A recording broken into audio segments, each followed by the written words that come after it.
Selamat pagi Bapak Ibu, teman-teman semua. Di episode ini saya akan mengajak teman-teman melintasi 3 pintu utama sebelum menjadi Badan Layanan Umum Daerah. Pertama, syarat substantif, syarat teknis, dan syarat administratif. Nah, kita akan membahas dengan bahasa yang sederhana, contoh yang nyata, dan target yang gampang diingat.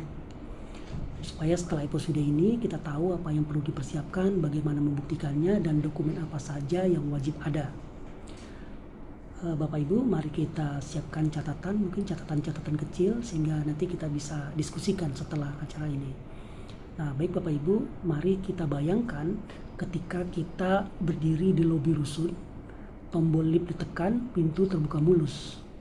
Nah, di papan pengumuman ada tulisan komplain ditangani dengan cepat, layanan transparan. Nah, inilah yang ingin kita wujudkan ketika UPRS pengelola keuangan BLUD.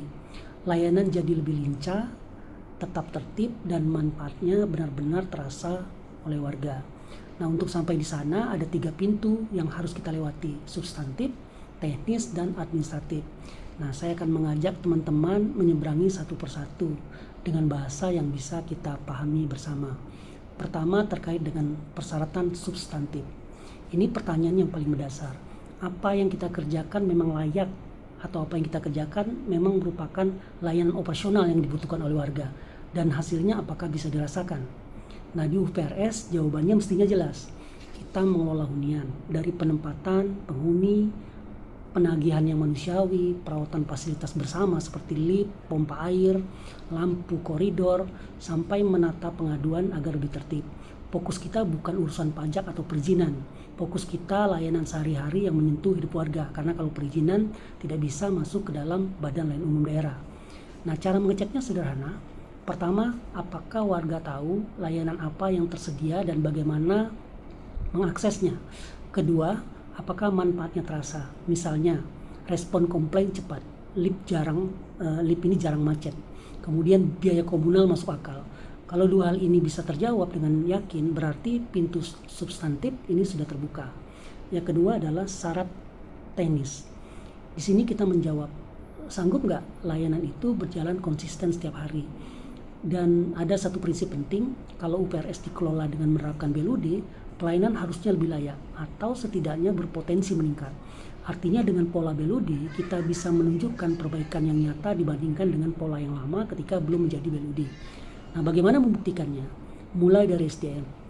Siapa melakukan apa? Ada petugas lapangan yang rutin cek fasilitas, admin yang mengelola pengaduan, teknisi yang paham preventive maintenance, dan keuangan yang disiplin. Lalu SOP, jangan tebal-tebal dulu, cukup 5-7 SOP yang paling sering dipakai, seperti penetapan penghuni, pengaduan, perawatan, penagihan, dan kas mungkin. Ya, jadi ini yang benar-benar dijalankan. Berikutnya sistem, pakai tiket komplain yang rapi, nomor tiket, status, tenggat waktu, jadwalkan preventive maintenance, dan punya dashboard sederhana, okupansi, jumlah komplain, dan tren tunggakan. Nah, terakhir vendor. Kontrak perawatan lift atau pompa itu dibuat berbasis hasil kinerja. Kalau uptime turun dari target, ada konsekuensi. Komponen kritikal juga harus disiapkan. Nah, biar lebih kebayang, bayangkan situasi seperti ini Bapak Ibu. Sebelum BLUD, mengganti spare part lift itu sering terlambat karena menunggu revisi anggaran panjang. Akibatnya downtime melebar, komplain membludak. Setelah BLUD, kontrak perawatan ini kita desain berbasis kinerja, dan rincian teknis penggantian bisa kita atur dalam RBA. Jadi tetap tertib, tapi jauh lebih cepat. Hasilnya, uptime lift naik, komplain turun, dan warga langsung merasakan bedanya. Dari sisi keuangan, kita dorong penagihan digital dan pengingat otomatis, sehingga tunggakan turun bertahap tiap tahun. Nah, kalau teman-teman butuh angka patokan untuk memulai, bisa kita pakai ini sebagai target awal yang mudah diingat. Misalnya, respon komplain ringan maksimal 24 jam, perbaikan kecil 3 kali 24 jam, uptime lift minimal 98% per bulan, preventive maintenance komponen kritikal tercapai 100%, dan tunggakan menurun setidaknya 15% per tahun. Itu semua adalah signal bahwa pintu teknis sudah terbuka lebar. Dan yang ketiga adalah administratif.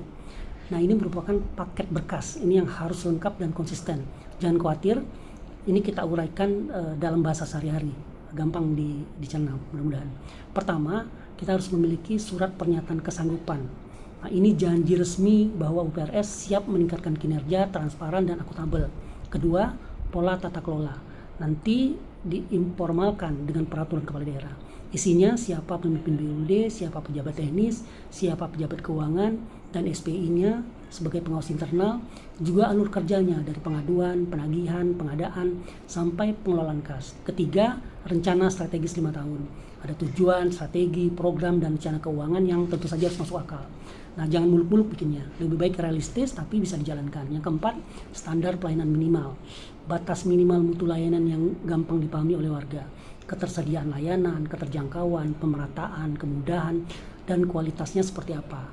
Kelima, laporan keuangan. Kalau sudah ada historinya, lampirkan. Kalau PT baru atau datanya belum lengkap, pakai proyeksi. Minimal realisasi anggaran dan operasional dengan asumsi yang wajar. Nah, serta juga skenario atau okupansi turun 5%. Supaya tim penilai yakin kita siap menghadapi fluktuasi. Terakhir, audit terakhir. Kalau belum ada, buat surat pernyataan siap diaudit oleh pemeriksa eksternal pemerintah. Nah, kuncinya di sini. Semua dokumen nyambung satu sama lain. Target di Renstra harus cocok dengan angka di proyeksi. Standar layanan cocok dengan SOP. Dan semuanya siap dibaca siapapun, bukan hanya oleh auditor. Kalau 3 pintu ini, substantif, teknis, administratif sudah terbuka, langkah berikutnya adalah mengajukan berkas dari UPRS naik ke dinas, terus ke sekretaris daerah, lalu kepala daerah untuk penetapan. Nanti akan ada tim penilai yang akan bertanya hal-hal wajar. Pertama, misalnya bagaimana kalau okupansinya turun? Atau SPI-nya jalannya sejak kapan? Atau bagaimana menjaga ketersediaan spare part kritikal? Nah, jawab dengan data dan tunjukkan sistem yang sudah siap jalan. Nah, begitu ditetapkan sebagai BLUD, saatnya menyalakan mesin. Kita buka rekening kas BLUD, susun dan jalankan RBA, karena ini merupakan jantung dari fleksibilitas kita. Lalu tanda tangani perjanjian kinerja dan laporan capaian secara rutin. Sampaikan ke warga dengan cara yang sederhana. Buat dalam bentuk poster bulanan di lobi atau pesan rutin di grup WhatsApp-nya. Misalnya, uptime lift bulan ini 98,3%. Targetnya 98, atau komplain selesai 98%, tungguakan turun 12%. Nah, transparansi kecil seperti ini membangun kepercayaan besar bagi warga. Nah, akhirnya tujuan kita sebenarnya tidak rumit. Hunian yang layak, layanan yang cepat, dan biaya yang terkendali. BLUD bukan sekedar status. BLUD adalah cara kerja untuk membuat janji bukan sekedar cara membuat janji di papan pengumuman, tapi kita harus membuktikan dalam kenyataan sehari-hari. Nah, kalau 3 pintu ini sudah dilewati dengan rapi, manfaatnya akan terasa, kemampuan teknis terbukti, dan berkas administratif lengkap. Insya Allah transformasi PRS akan berjalan mulus dan warga akan merasakannya. Nah, kita sudah menyeberangi 3 pintu BLUD. Substantif, pastikan layanan kita operasional dan manfaatnya terasa oleh warga. Dan secara teknis, tunjukkan bahwa dengan BLUD layanan lebih baik atau paling tidak berpotensi meningkat lewat SDM yang jelas, SOP yang hidup, sistem yang rapi, dan kontrak berbasis kinerja. Secara administratif, berkas wajib lengkap dan konsisten. Pernyataan kesanggupan, pola tata kelola, Renstra 5 tahun, SPM, laporan keuangan atau proyeksi, serta audit atau surat siap diaudit. Nah, langkah berikutnya sederhana. Rapikan bukti, kuatkan data, dan ajukan penetapan. Ingat, tujuan akhirnya tidak rumit. Hunian yang layak, layanan cepat, dan biaya yang terkendali. Supaya janji di papan pengumuman jadi kenyataan sehari-hari di rumah rusun kita. Terima kasih sudah mendengarkan episode ini. Semoga bermanfaat. Wassalamualaikum warahmatullahi wabarakatuh.